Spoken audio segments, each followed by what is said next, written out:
Hi, I'm Neil Burley and welcome to my studio.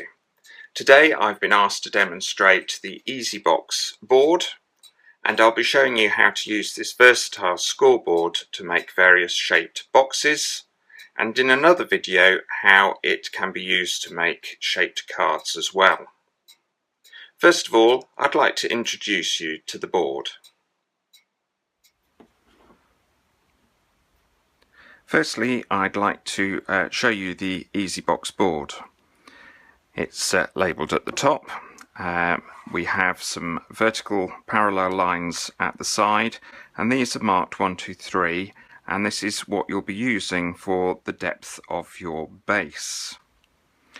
Around the edge are these sticky up lines. That's so that you can wedge the card stock into the corner and make sure that it's square when you're using the lines. You'll also see inscribed a triangle shape and a pentagon shape, and this allows you to make different shaped boxes, which I'll demonstrate in a moment. And if we look at the corner edges, there are arrows that point in the angle of the line, and this is so that when you have your card sheet covering the lines, you're able to see your starting point, and then you'll be able to follow these lines with an embossing tool. If we flip over the board, you will notice now that we have the word lid on these vertical lines, and these are positioned differently to those on the base, so that you can start with the same size card as your base card, but these will allow for the base card thickness when making your box. We also have various concentric octagons. Again, this gives you different options for making box shapes, as well as providing guidelines for making mounts and matting oddly shaped cards. We also have some smaller octagons for the same reasons at the bottom. You'll notice again that there are arrows pointing the start points of each of the main shapes on the board. First up, I'm going to show you how easy it is to make a square-based box. This will teach you all the principles you need to know about using the Eazi-Box board. So I've got the box board the right way up, and you'll notice that I have the words base written clearly at the bottom here, and the 1, 2, 3, as I've previously shown you, give you the different depths of box. So I'll stick to a number 1, and the first thing to notice is that I've cut both pieces of card the same size, and I'm going to take the blue card to be my base. I'm going to set it squarely in the right angled stays here, and then I'm going to take the bone folder and just run it gently down that first line, edge to edge. I'm going to rotate the card, pop it in the braces, score down edge to edge, and repeat that all the way round.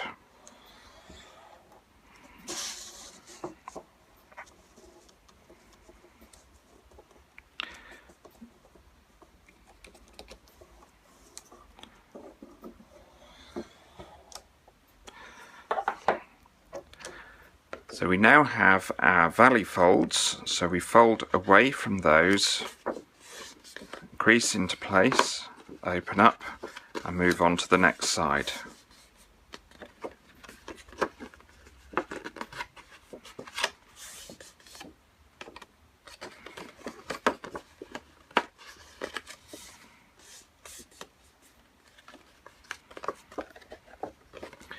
So you can now see that we have a square marked by the folds on each corner.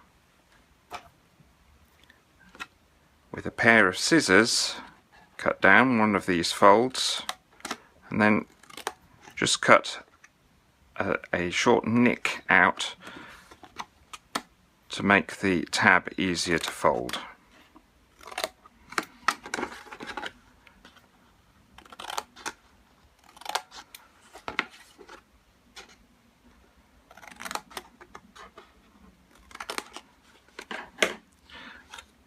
Once you've done that, it's then a matter of folding up and gluing into place, making sure that that line lines up with the corner squarely, and then that way you'll know that your box is square.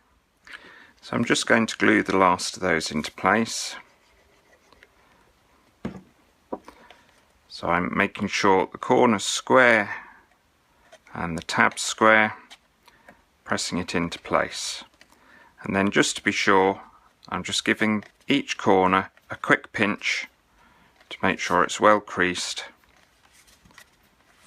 And there you have the base ready to do the lid.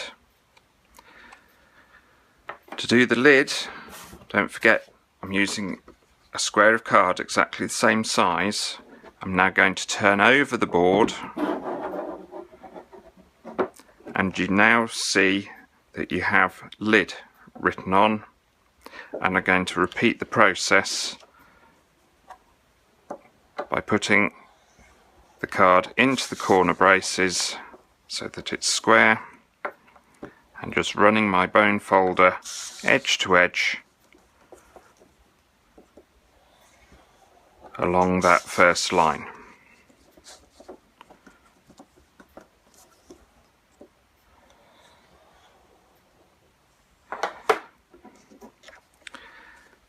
I'm going to then repeat the folding process, folding away from the creases that you've just made.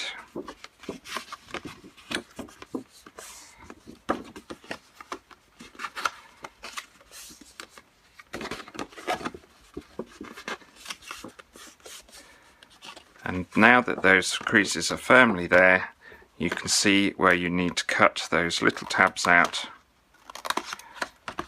for folding and sticking.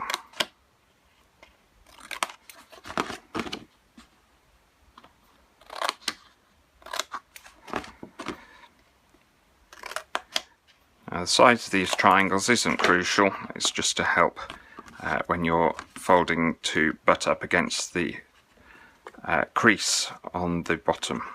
So again, I'm going to work my way round, lining the edges up with the corners and gluing it into place.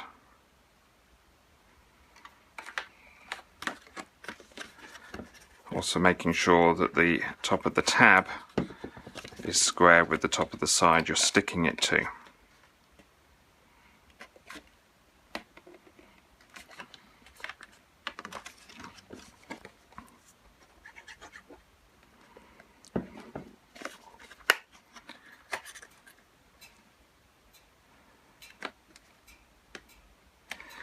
If you use that little bit more glue, it'll slide nicely into position. And if you have a quick grab glue, that makes it a little trickier to get it to line up, so be sure that it's lined up before you stick it down. So there's our lid, and if you've done it correctly and used both sides of the board as I've shown you, the lid should fit quite comfortably onto the base, like so. That's the square base box. I'd like to show you now how to make the triangle box, and I'm starting with a sheet of A4 cardstock, and we're going to use the triangle on the board for our template. That's on the base side of the board. So I'm going to put the card squarely into the guides so that we know that it's staying in the place, and I'm going to use the start arrow so that I know where to start with a large ball embossing tool, and I'm just going to work up that line until I reach the top. Now, I'm not entirely sure here where that line starts down the other side, but I have the arrow marker once again at the start point here, so I can put my embossing ball in that and run the way up. So I now have 2 score lines marking out my template. When it comes to cutting it out, I'm going to cut to the inside so that I don't have those crease lines on my finished project.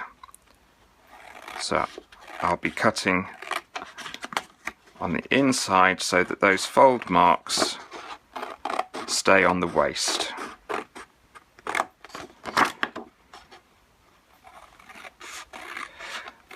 You might also choose to use a guillotine or another type of cutter to make sure the lines are straight. So there we have our triangular template, and I would cut the same out for the lid using the same template. Remember, you're working on cardstock that's the same size for both base and lid. And on the waist here you can see what's left of the crease that I made with the embossing tool.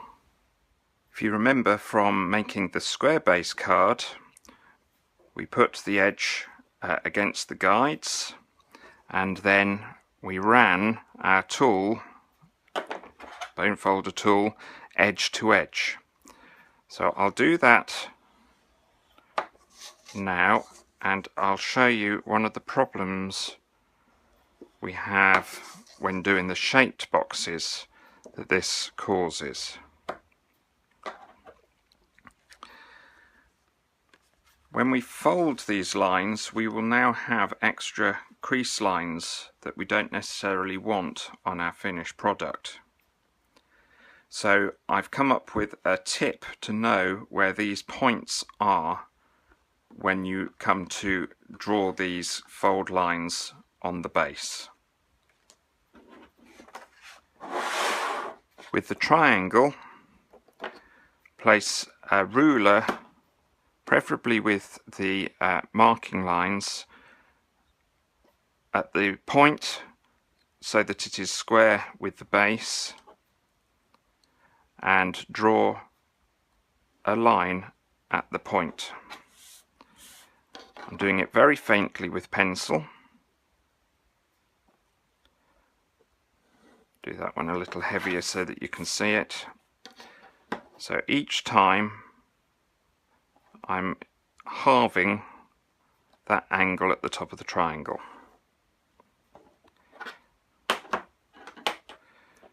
So this is going to be my lid. So I've flipped over the board to make sure it's on the lid side. I'm going to hold it steady against those stops there, and this time I'm going to use the bone folder on that first line, but now just joining my pencil lines together.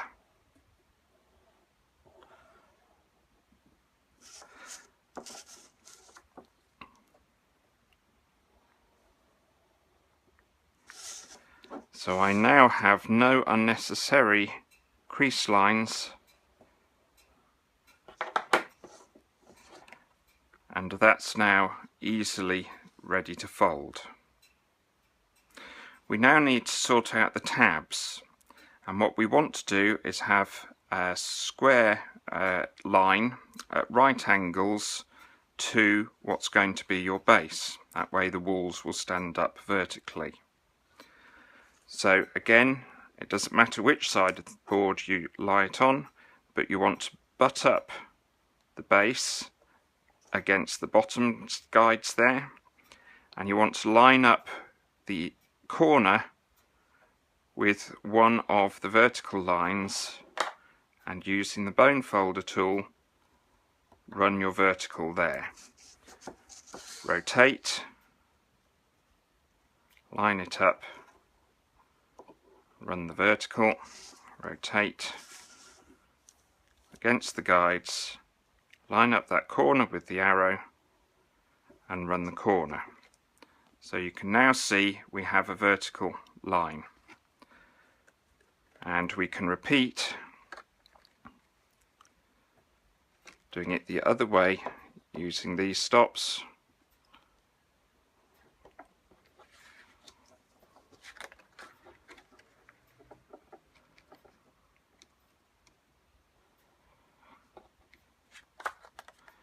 On all three corners. So now you can see we have these kite shapes left. All we need to do now is on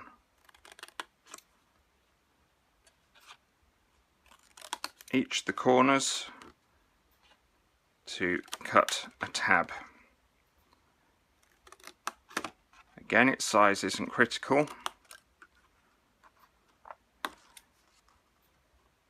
but you want to neaten it off and have that little tab off the bottom to help you fold it against the base.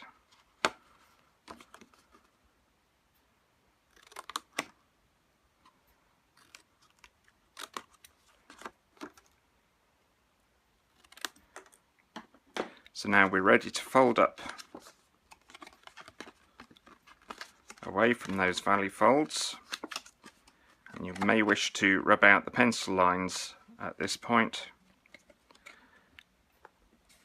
before you glue up those corner tabs, again lining up everything so that it's square.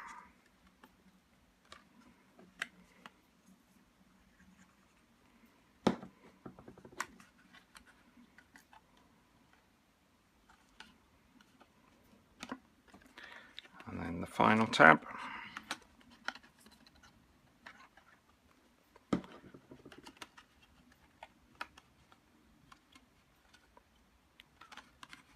So that's our box lid with a triangular shape, and I'll now repeat the process with the base.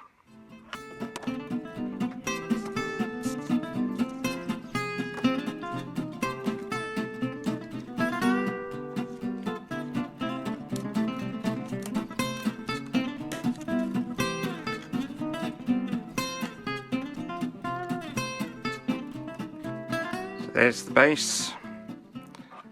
Take our lid and we'll find that fits together really quite neatly. So that's a triangular base.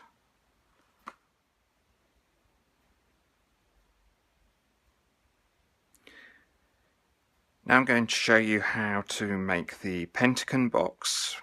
And as you can see, I've got the base side up and I've already scored around and cut out the pentagon shape.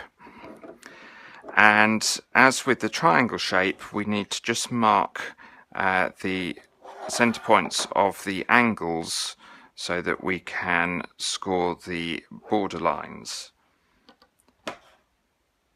So once again, I am lining up a square ruler, square with the bottom edge, and then drawing a quick line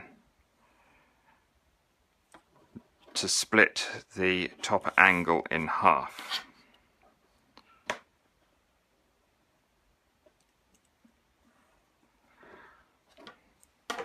So we now have the 5 marks that we need. I'm going to use this as the lid again, so I'm turning over the board to the lid side, and once again I'm going to butt up the flat edges against the stops here and run my bone folder between my pencil lines down that first lid score line. So we just do that on each of the sides.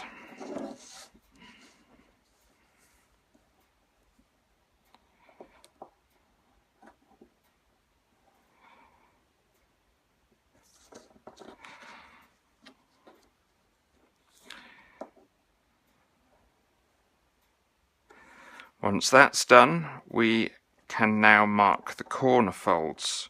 So once again, I'm going to but the straight edge at the bottom against the stops. Line up where the folds meet the pencil line with one of the arrows on the bottom, and then I'm going to score along that line and repeat all the way round. For the other side of the line, we swing the whole board round and repeat the same on the other side. So lining up the arrow with where the pencil line and the score lines meet.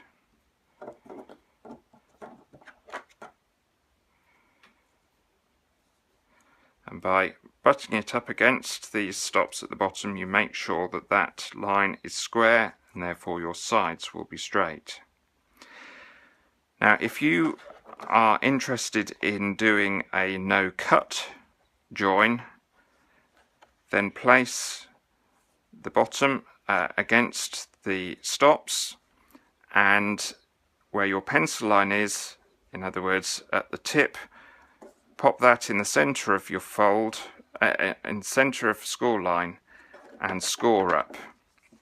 And then when you come to fold your lid together, fold up the sides as normal, and then by pinching, that corner will now fold in, and you get a strengthened corner with that tag, and you just place glue inside the fold and against the side that you're laying down.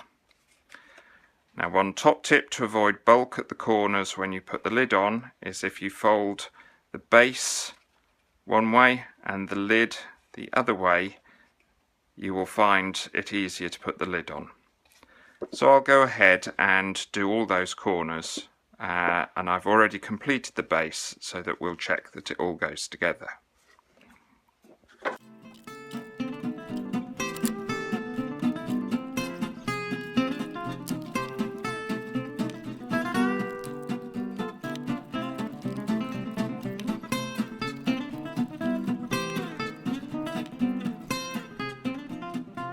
So there's the completed lid, and if I bring in the completed bottom, we should find that everything slots together really nicely. Nice reinforced corners there, really nice and strong card base.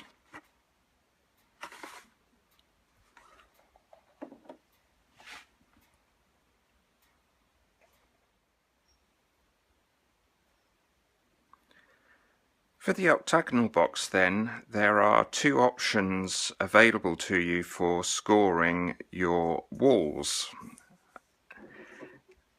We're going to do the lid again, and we have the option for the base only to use these concentric octagons that are on the lid side to score the line. And those instructions are on the sheet that comes with the board. If, however, you're going to do the lid, you can't use those because the spacings aren't correct for the lid. So the same principle that we've been using for the triangle and pentagonal box is the same. This time though, we can mark from corner to corner on opposite sides.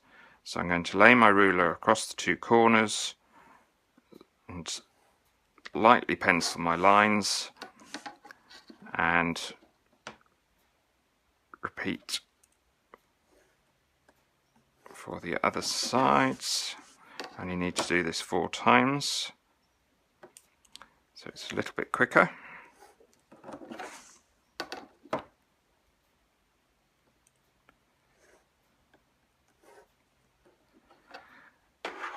And then the process is exactly the same, so I'll just get on with it.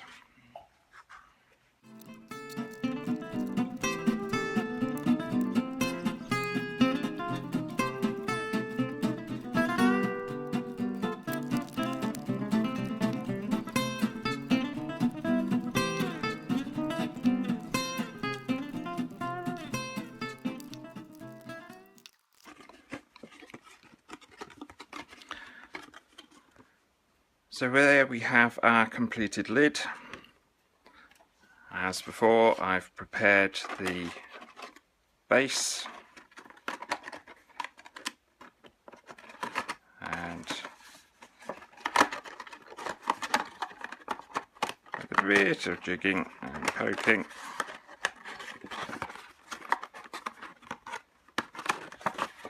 we find they go together really very nicely.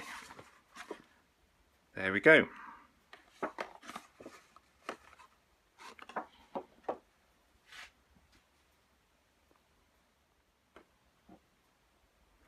I've one more technique to show you, and that's to have a deep box and a lid that then doesn't come all the way to the bottom. So I'm going to use a square box base, and I'm scoring the base first, and this time I'm using the third line to do it, and then that'll give me a much deeper base box.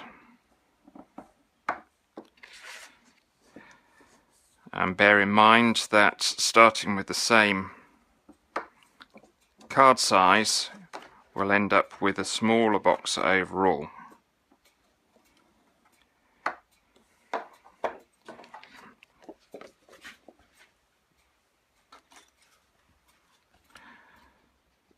So I'll just cut the tabs.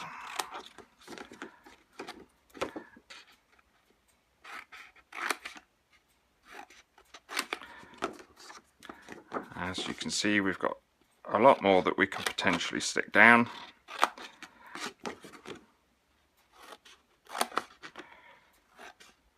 And if you don't want to reinforce the sides, then you can trim off quite a lot of that tab.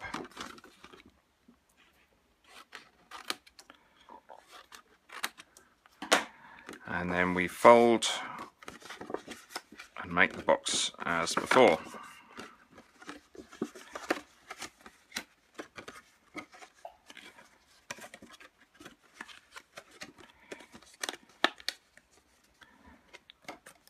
A bit of glue.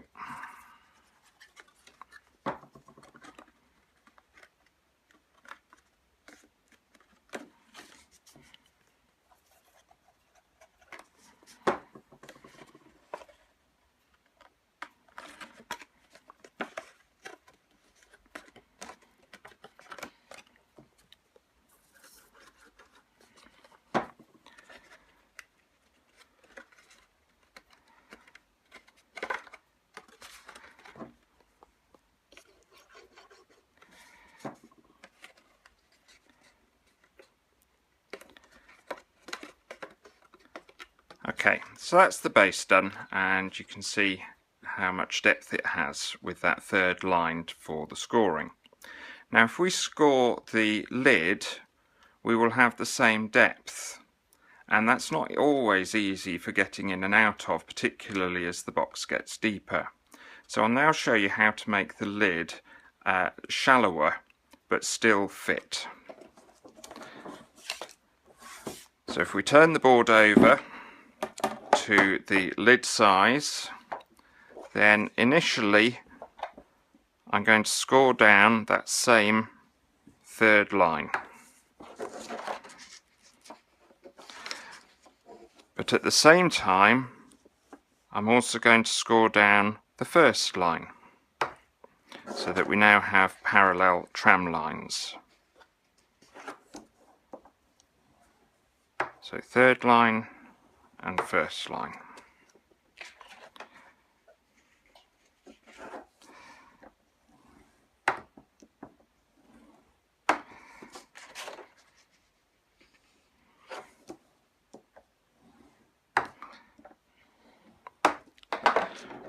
What I'm going to do next is to cut all the way round that first tram line towards the edge, and I'm cutting it square to the page. You could use a guillotine for this, or a large pair of scissors, or indeed craft knife and ruler, if you wanted a slightly better shape. So we've now essentially reduced the depth of the card whilst maintaining the same square base size. So we'll just make the tabs as before.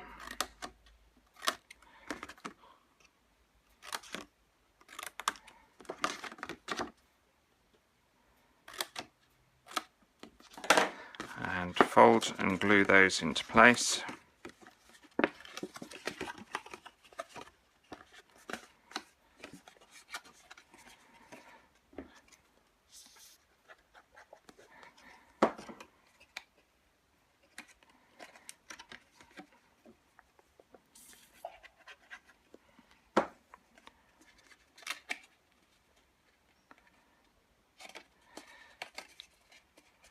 Where my cutting went a little wonky.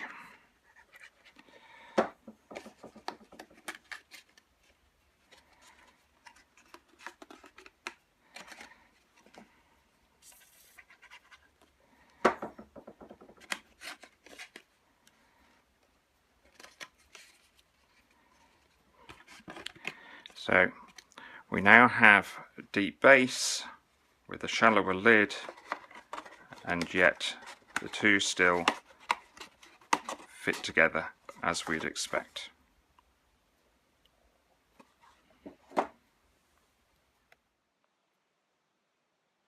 Thanks for watching this video. I do hope you'll look for the next video in the series, which shows you how to use the Eazi-Box board to make shaped cards. Goodbye for now.